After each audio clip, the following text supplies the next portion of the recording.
Halo, assalamualaikum warahmatullahi wabarakatuh. Apa kabar kakak-kakak? Jumpa kembali dalam pelajaran matematika kelas 5. Kali ini kita akan membahas tentang pengolahan data ya. Nah, dalam pelajaran ini insya Allah menyenangkan ya, karena kita bermain mencari data dan membaca data.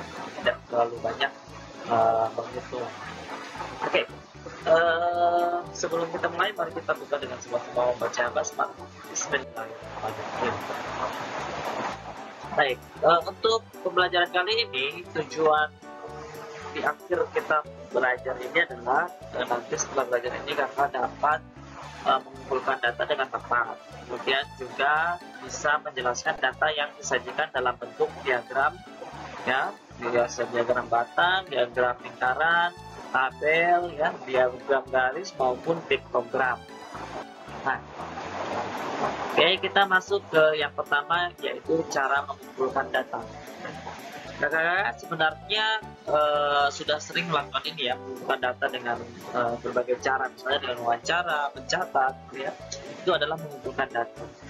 Jadi data itu merupakan catatan informasi yang diperoleh berdasarkan fakta. Data itu artinya jumlahnya banyak ya. Kalau satu data saja itu namanya datum. Nah, data ini bisa diperoleh secara langsung ya, dengan berdasarkan data hasil wawancara dengan asesmen. Bisa juga dari data yang sudah ada, misalnya laporan keuangan, absensi kalian setiap hari ya, kemudian hasil penduduk dan lain-lain sebagainya.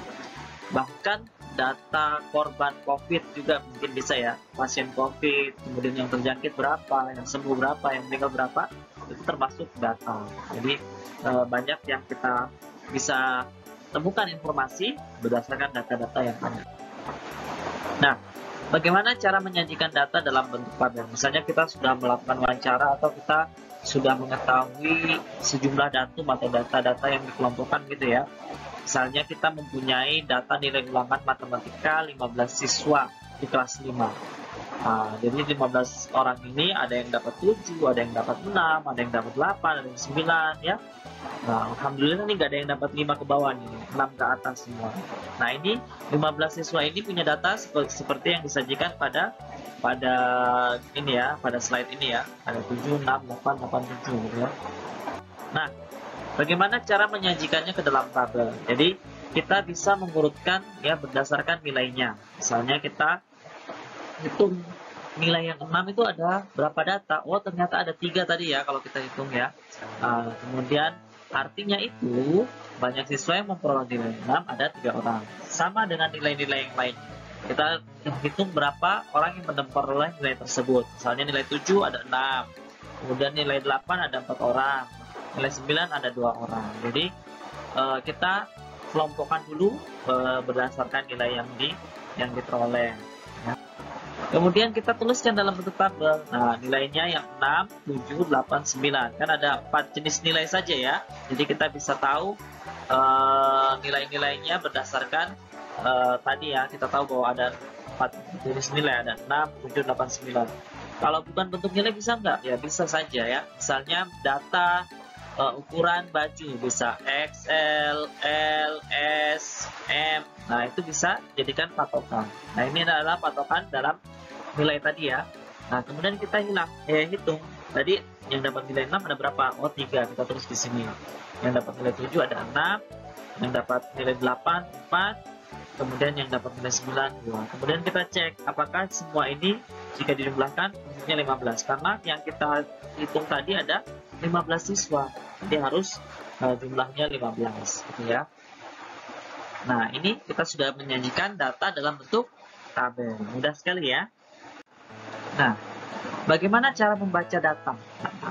Jadi kalau kita disajikan sebuah tabel misalnya ya, kemudian kita bagaimana cara membacanya? Banyak caranya ya. Kita bisa menemukan banyak informasi dari hanya tabel dengan 2 kolom ini. Misalnya kalau ditanya berapa orang yang mendapatkan nilai 8, oh ada 4 orang. Berapa orang yang mendapatkan nilai 6, oh ada 3. Kita bisa melihatnya. Jadi dari tabel ini kita bisa menyimpulkan data-data yang kita peroleh. Ya, misalnya yang mendapat nilai 6 ada 3 orang, yang mendapat nilai 7 ada 6 orang, yang dapat nilai lebih dari 7 ya. Yang dapat nilai lebih dari 7 ya berarti, dan 8 dan 9 berarti 4 tambah 2 jadi 6 ya. Jadi yang dapat nilai 8 dan 9 itu kan lebih dari 7 ya, berarti ada 6 orang. Itu ya, banyak data. Atau data berapa data yang kalau KKM-nya 7 nih misalnya ya, berarti berapa orang yang mengalami hair? Oh, 3 orang karena dia nggak dapat nilai 7 gitu ya. Nah, apalagi yang bisa kita simpulkan? Misalnya nilai yang paling rendah 6 ya, kemudian yang paling tinggi pastinya 9. Nggak ada yang dapat nilai 10 di data ini ya, karena tabelnya paling tinggi 9 dan paling rendah 6. Kemudian yang paling banyak diperoleh, kita lihat di sini yang paling banyak mendapatkan nilai 7 yaitu 6 orang. Nah, kemudian yang paling sedikit diperoleh adalah nilai 9, hanya 2 orang saja mendapatkan nilainya gitu ya. Nah, sebenarnya masih bisa kita dapatkan nilai-nilai informasi lain, misalnya berapa banyak siswa yang dinilai, oh ada 15, atau berapa rata-ratanya.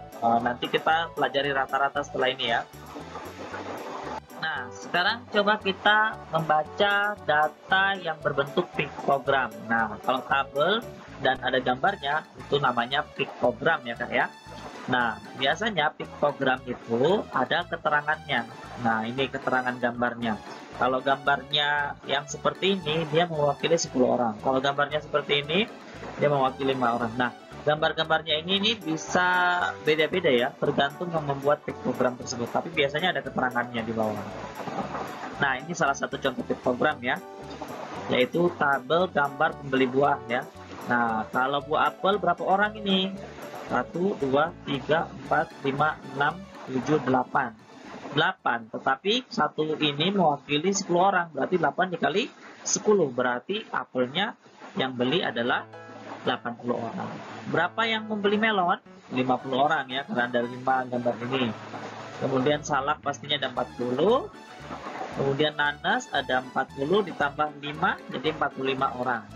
Nah, selain itu, selain data ini, data yang 4 ini, kita juga bisa tahu di sini ya, kelihatan gitu ya, mana yang paling banyak pembelinya. Pastinya apel ya, paling tinggi. Kemudian yang paling sedikit adalah salak. Bisa tidak kita menghitung berapa banyak pembeli yang telah membeli buah-buah tersebut? Nah, bisa ya, kita hitung aja semuanya nih, 80 tambah 50 tambah 40 tambah 45, berapa orang. Nah, gitu ya. Jadi kita bisa tahu jumlah seluruh pembelinya juga. Sekarang tabel dalam bentuk diagram batang ya. Ini namanya diagram batang. Bentuknya seperti grafik yang ada gambar persegi panjang ke atas ya. Nah, ini namanya diagram batang. Ini diagram batang gambaran siswa kelas 5 pada mata pelajaran ya. Pada mata pelajaran matematika, IPA, IPS, bahasa Indonesia. Ini gambarannya, kemudian yang ini jumlah siswanya. Nah, ini jumlah siswanya di sebelah sini. Jadi, kalau kita membaca diagram batang ini, berarti yang menyukai pembelajaran matematika ada berapa? Oh, ada 10 kan? Nah, di kelas 5 yang menyukai matematika ada 10 orang. Nah, kalau yang menyukai IPA berapa? Ini 10, di tengah-tengah ini kan nggak kelihatan ya. Ini kan 11 ya, 10, 11, 12 pastinya kalau di tengah-tengah ini ya. Jadi yang menyukai IPA ada 11. Yang menyukai IPS, nih lulusan ini 8, oh berarti 8 ya. Kemudian yang menyukai bahasa Indonesia sama 11 orang. Nah, berarti yang pelajaran yang paling disukai apa? IPA dan bahasa Indonesia, sama-sama 11 orang yang menyukainya. Yang paling tidak disukai ternyata IPS ya, bukan matematika. Alhamdulillah. Ya, jadi kita bisa tahu. Terus bisa tidak kita tahu berapa orang yang mengikuti survei ini, yang dihitung, yang kegemaran ini diketahui dari berapa siswa? Bisa ya, dengan cara kita tambahkan semuanya ini. 10 tambah 11, 21, tambah 8, 29, tambah 11 lagi, berarti berapa? 40 ya. Ya, 40 siswa.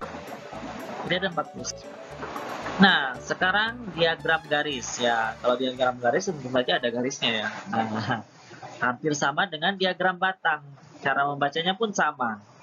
Ini diagram garis penjualan buah dalam kilogram setiap jamnya. Kalau kita lihat ini pasti jam ya. Jam 7, jam 8, jam 9, jam 10, jam 11. Ini kilogramnya ya. Ini jam kilogram. Jadi pada jam 7 berapa kilogram? Nah, kita bisa lihat ternyata 21 kilogram terjualnya. Kalau jam 8 menurun ya. Jadi ada penurunan dari jam 7 ke jam 8. Di jam 8 hanya 20 kilogram saja. Di jam 9 dia naik kembali menjadi 21. Di jam 10 dia tidak mengalami kenaikan ya. Hanya datar-datar saja gitu ya, sama 21, dan mengalami kenaikan paling tinggi di jam 11 ya, yaitu 22 kg.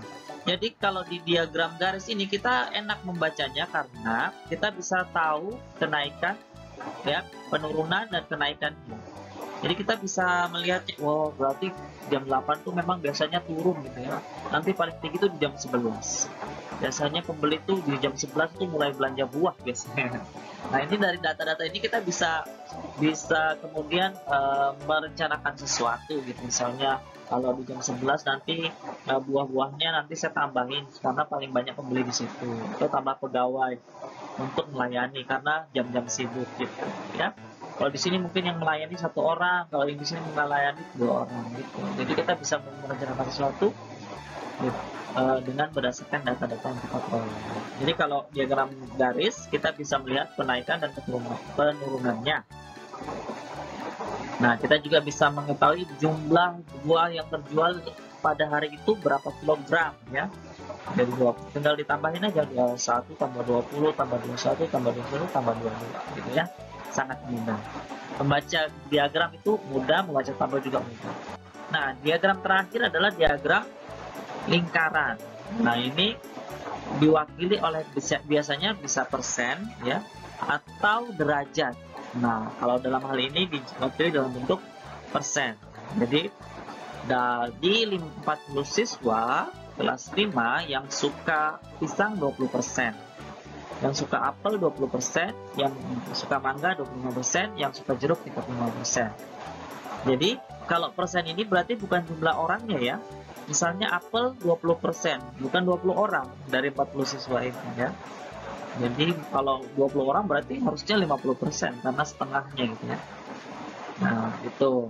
Jadi kalau kita mau baca hanya kelihatan persennya aja ya. Tapi kita bisa mengubah dari persen ini menjadi orang. Berapa siswa sih sebenarnya menyukai apel? Nah, caranya bagaimana? Ya, kita tinggal kali aja persentasenya dengan jumlah siswa keseluruhannya. Jadi 40 dikali 20% berapa?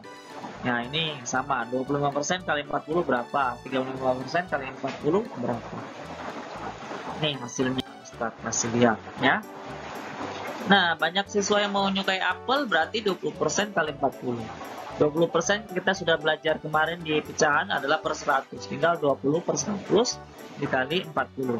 20 kali 40, 800. 800 bagi 100, 8. Gitu ya. Sangat mudah. Ini kalau jeruk sama 35%. Kali 40, 14. Ya. Tinggal 35 kali 40 berapa dibagi 100. Kali bagi. Gitu ya. Ini sama pasti hasilnya karena 20% juga. Ini 25%, hasilnya 10 siswa. Begitu aja yang kita pelajari hari ini ya. Mudah karena cuma membaca data. Mudah-mudahan kalian bisa mengerjakan tugas yang akan Ustaz berikan. Yaitu tugasnya adalah kerjakan latihan 1 halaman 120 nomor 1 sampai 5 saja ya. Ada 7 nomor tapi kalian kerjakan hanya sampai nomor 5. Nah, kemudian upload di e-learning. Oke, sekian dan terima kasih. Assalamualaikum warahmatullahi wabarakatuh.